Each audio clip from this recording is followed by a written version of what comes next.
Bien, para abordar este tema, comenzaremos hablando acerca de los sistemas.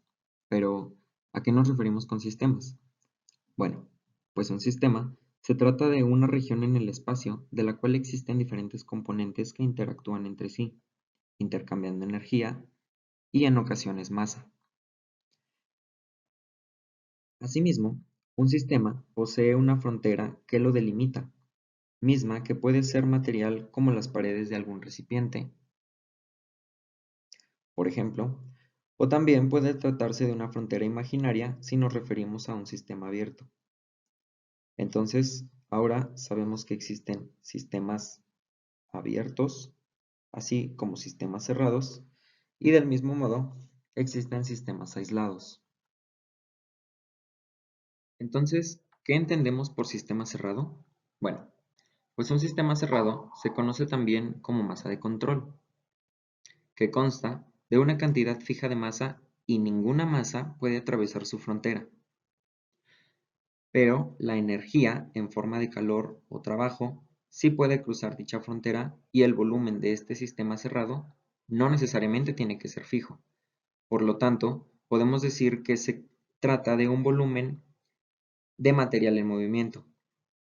Para poder explicar esto de manera más comprensible, imaginemos que tenemos un tanque de gas y queremos averiguar qué es lo que sucede cuando calentamos dicho tanque. ¿Ok? Aquí tenemos una frontera móvil, es decir, esta frontera de aquí puede moverse hacia arriba y hacia abajo. Este es el sistema cubierto por las paredes del mismo tanque, evitando que el gas pueda escaparse a cualquier lado. Es decir, las superficies interiores del sistema, que son estas, forman la frontera y el volumen de este sistema cerrado no necesariamente tiene que ser fijo, como ya lo he mencionado. Nótese que la energía, al calentar el sistema, puede cruzar esta frontera y la superficie movible puede desplazarse, incrementando así su volumen. Todo lo que se encuentra fuera de dicho sistema corresponde a los alrededores del mismo. Para continuar con la explicación, hablaremos de los volúmenes de control. Después de haber hablado, después de hablar de las masas de control y sistemas cerrados, hablaremos del volumen de control. El volumen de control es un volumen del espacio que nosotros mismos aislamos para su estudio, para someterlo al estudio que nosotros necesitamos. Este volumen de control puede ser ejemplificado como el interior de una caja. El interior de la caja es el volumen de control y el contenido son las masas de control. Las masas de control pueden estar interactuando entre sí, pueden hacerse más grandes, pueden hacerse más pequeñas, pero el volumen de control siempre es fijo y no cambia. Está delimitado por las superficies de control, que en el ejemplo de la caja podrían ser pues las paredes de la caja, ya sea de cartón o de madera o de lo que sea la caja. Esta región que nosotros elegimos para estudiar tiene bastantes aplicaciones y tiene muchos pros a la hora de formular problemas con alta complejidad, como lo veremos en la siguiente diapositiva. Bueno, ¿y por qué usar masas de control y volúmenes de control? La principal razón es la simplicidad a la hora de realizar problemas que se volverían muy complicados tomando en cuenta espacios en los que no tenemos el control por completo.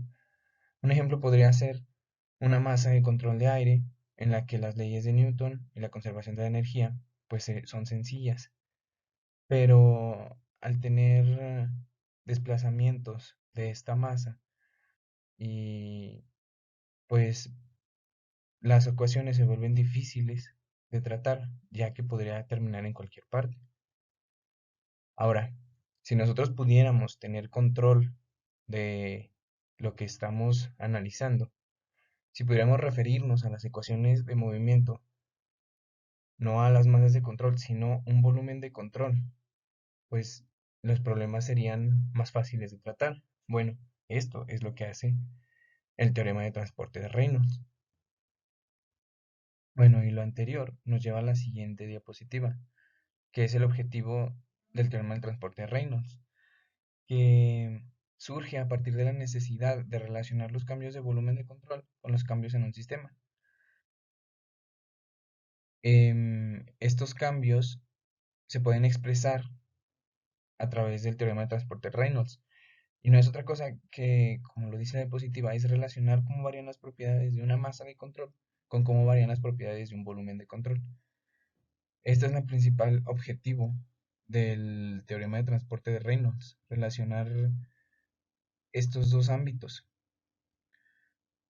Proporciona un vínculo entre los enfoques del sistema y un volumen de control.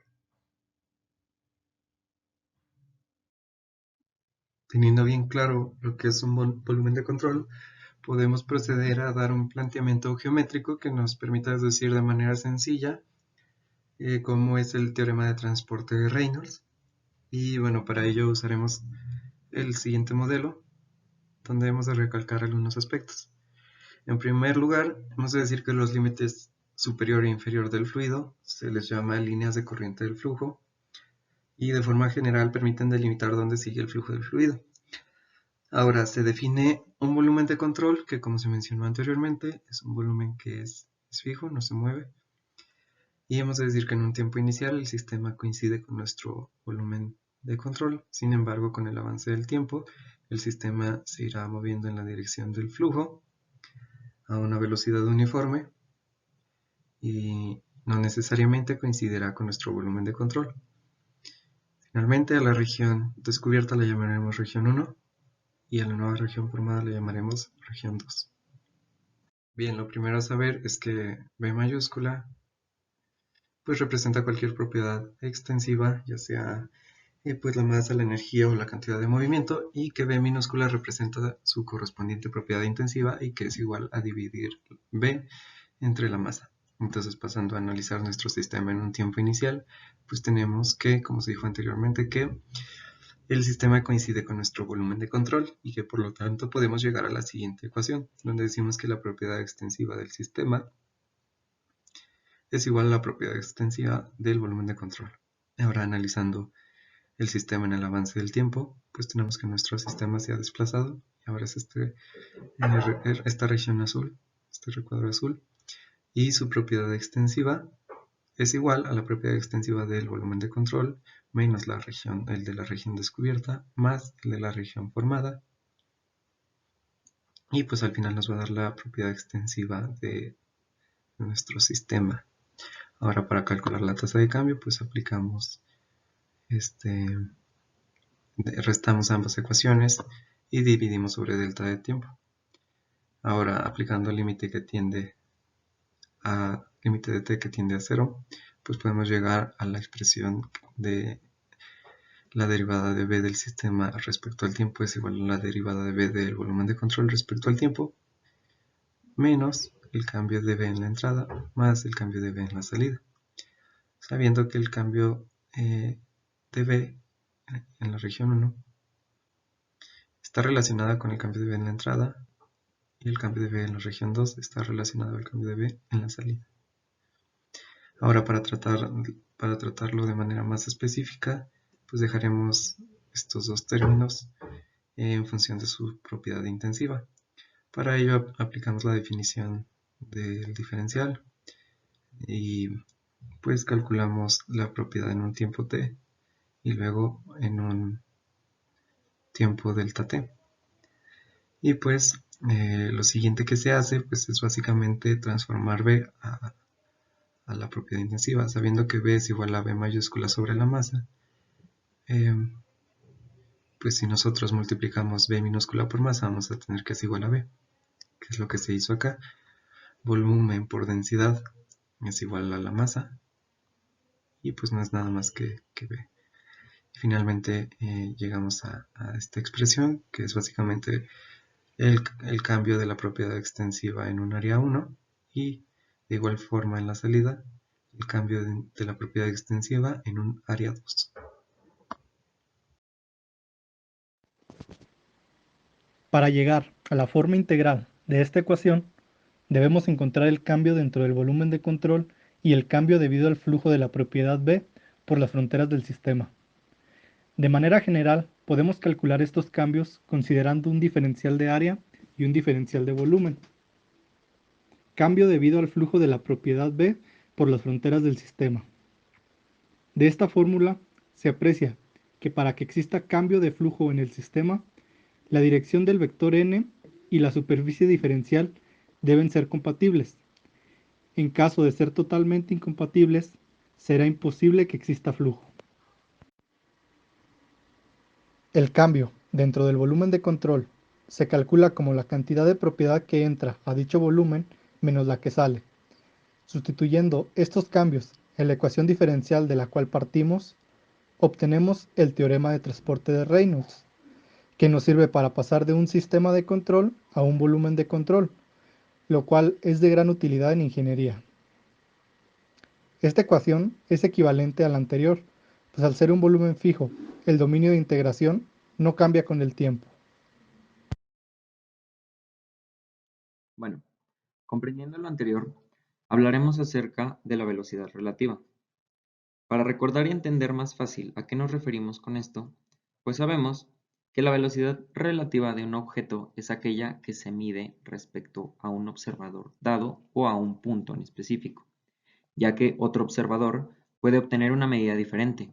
La velocidad siempre depende del observador o desde el punto en el que se mida. Por ello, la velocidad de un objeto medida por cierta persona o desde cierto punto será la velocidad relativa respecto de ese punto en específico. Otro observador puede obtener un valor distinto para la velocidad incluso tratándose del mismo objeto. Por otra parte, la velocidad relativa, que cruza una superficie de control, se encuentra por la adición vectorial de la velocidad absoluta del fluido y la velocidad opuesta a la velocidad local de la superficie de control. Entonces, definiremos así a la velocidad relativa como la siguiente ecuación, en donde VR es la velocidad relativa, V es la velocidad absoluta del fluido y VSC es la velocidad local de la superficie de control, de donde la forma más general del teorema del transporte de Reynolds es la siguiente. Aquí es posible notar que para un volumen de control que se mueve o deforma con el paso del tiempo, la derivada respecto del tiempo puede aplicarse después de la integración. Para entender un poco mejor, veremos lo siguiente. Ahora vamos a mostrar y explicar la fórmula para un volumen de control en movimiento a velocidad constante. La ecuación que se obtuvo de la forma integral para un volumen de control fijo también se puede aplicar para volúmenes de control en movimiento o que presenten alguna deformación. Sin embargo, el término de la velocidad se debe cambiar por la velocidad relativa, que como se explicó en diapositivas anteriores, simplemente es la velocidad del fluido que se expresa con relación a un sistema de coordenadas que se mueve con el volumen de control, quedando la ecuación del teorema de transporte de Reynolds para un volumen de control no fijo de esta manera. Sin embargo, con el teorema de Leibniz se puede demostrar que existe una ecuación equivalente a la anterior. Esta ecuación usa la velocidad absoluta en lugar de usar la velocidad relativa, siendo la velocidad absoluta la velocidad vista desde un marco de referencia fijo, quedando la ecuación de esta manera. Algo que se debe resaltar es que en la primera ecuación la derivada respecto al tiempo se debe hacer después de la integración. En el caso de un volumen de control fijo, no importaba si se hacía dentro de la integral o después de la integral, ya que el dominio de integración no cambiaba con el tiempo. Sin embargo, como en este caso el volumen de control puede estar en movimiento o presentar alguna deformación, sí puede cambiar el dominio de integración y por eso la derivada se debe hacer después de la integral. Para el caso de un flujo estacionario, la cantidad de la propiedad B del fluido es constante en el tiempo. Es por eso que la derivada respecto al tiempo del primer término de la ecuación anterior se hace cero. Recordemos que la integral del primer término mencionado es la cantidad total de la propiedad B del fluido dentro del volumen de control. Como esa propiedad no va a cambiar, la derivada respecto al tiempo es 0 y la ecuación final para el flujo estacionario del teorema de transporte de Reynolds es la siguiente. Ahora mostraremos un ejemplo de volumen de control en movimiento. Pongamos que dos niños están jugando con unos barquitos en un estanque. Ambos barcos van a una velocidad constante de 2 metros sobre segundo a la derecha. Vamos a suponer un volumen de control alrededor del barquito 1, como se muestra el rectángulo de color verde. Ahora, a uno de los niños se le ocurre rociar el barco 1 con una manguera, la cual tiene una velocidad de chorro elevada de 5 metros sobre segundo a la derecha. Entonces, hay dos formas de verlo. Una forma es con el marco de referencia absoluto y otra con el marco de referencia relativo. El marco de referencia absoluto es como si tuviéramos a una personita aquí que no se mueve y está fija. Entonces, vería al barco con la velocidad que ya tenía más la velocidad del chorro. Ahora, ¿qué pasa con el marco de referencia relativo? Que es el que se usa en el teorema de Reynolds. En este caso, para la velocidad relativa se calcula como la velocidad del chorro menos la velocidad del bote. Es decir, la velocidad 5 menos la velocidad 2 es 3 metros sobre segundo. ¿Esta velocidad qué indica? Esta velocidad es la velocidad a la que vería el barco 1 una persona en el barco 2. Y recordemos, se está moviendo a la misma velocidad inicial del barco 1. Es decir, la persona en el barco 2 va a ver que el barco 1 va a 3 metros sobre segundo respecto de sí mismo, respecto del barco 2. En otras palabras, la velocidad relativa es la velocidad del fluido que se expresa con relación a un sistema de coordenadas que se mueve con el volumen de control. Bien, después de lo que estuvimos hablando con nuestros compañeros de una propiedad misteriosa B y el teorema de transporte de Reynolds, pues vamos a descubrir quiénes son en realidad. Y resulta que lo interesante del teorema de transporte de Reynolds es que B puede ser muchas cosas. Si B fuera la masa, pues el teorema de transporte de Reynolds vendría a hablarnos sobre que el cambio de la masa respecto al tiempo es cero. O sea, el flujo de masa en un volumen de control sería constante. Ahora, si tomamos en cuenta esto, pues ahora sí que para una descripción matemática, lo que fluye aquí en masa tiene que ser lo mismo, aunque haya un cambio en el volumen. Entonces, esto en relaciones de área y velocidad, pues nos va a terminar diciendo que el caudal que pasa por el área grande tiene que ser el mismo caudal que pasa por el área chica. Entonces, el producto de área y velocidad tiene que ser igual en ambos casos, por lo tanto la relación tiene que ser pues la misma. Dos factores que deben conservar el mismo resultado, aunque sean diferentes. Ahora, para la conservación de la energía, pues se nos va a hablar de que la razón neta de transferencia de energía que entra a un volumen de control, pues va a ser igual a la suma de la razón de cambio respecto al tiempo de la energía del volumen de control, y a eso sumado lo que el sistema gasta o lo que sale del sistema hacia afuera de la superficie de control y pues por el flujo de masa. Entonces, pues a grandes rasgos, pues esto nos va a hablar de que entra una energía, sale una energía, y si se realiza un trabajo o sale otra energía del sistema por pérdidas o por trabajo, pues todo eso nos va a hablar de que la energía que se le introdujo al sistema tiene que ser la misma que la que salió por diferentes lugares. Tenemos el momento lineal, y el momento lineal nos va a hablar de la relación de masa y velocidad de un cuerpo. Esta propiedad tiene que ser constante para el cuerpo, porque es la conservación del momento lineal cuando la propiedad B es igual a la masa por la velocidad. Entonces, pues es la conservación de este momento que pues no variaría respecto al tiempo precisamente, y si la velocidad llegara a variar, pues se tomaría en cuenta para incluirse dentro de estas ecuaciones. Ahora, si la velocidad fuera constante, pues sería una característica que no cambiaría en el cuerpo, y si el cuerpo tuviera una masa más grande, pues tendría que conservar la misma cantidad de momento lineal, aumentando o disminuyendo su velocidad según la relación lo establezca, igual que con los caudales. Ahora, para el momento angular, pues es lo mismo, solo que en este caso, en lugar de masa y velocidad, vamos a tener la inercia y la velocidad angular. Entonces, pues tienen que mantener la misma relación para mantener constante el momento angular, la conservación del momento angular.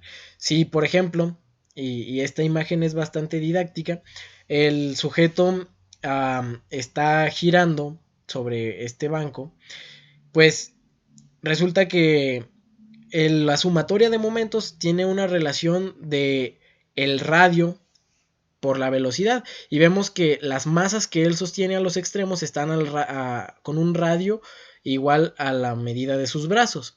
Si el radio se disminuyera para conservar el mismo momento angular, para que sea constante, pues se tendría que modificar el parámetro, por lo tanto, tendría que aumentar su velocidad angular para mantener constante el momento angular. Entonces, básicamente vamos a tener la relación de un volumen de control donde entra una de estas propiedades, sale y tiene que mantenerse igual según los parámetros o la relación de parámetros que se esté usando.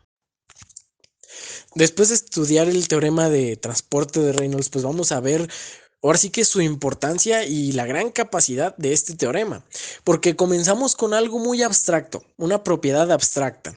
Ahora, esta propiedad, después de analizarla en un volumen de control y ver cómo podría cambiar esta supuesta propiedad a través del tiempo, pues llegamos a cosas más concretas. Si esta propiedad fuera la masa por la velocidad, si fuera la masa o si fuera la energía, ¿cómo cambiaría esto en un volumen de control? Y eso es algo más concreto. Ahora, resulta que gracias a esto se pueden comprender conceptos que uno escucha desde la primaria. La energía no se crea ni se destruye, solo se transforma, o la conservación de la masa, o vemos la conservación de cantidades de movimiento angulares y lineales, y vemos que a partir de algo tan abstracto pudimos llegar a algo más concreto que tiene muchísimas aplicaciones dentro de la física y dentro de la mecánica para analizar sistemas.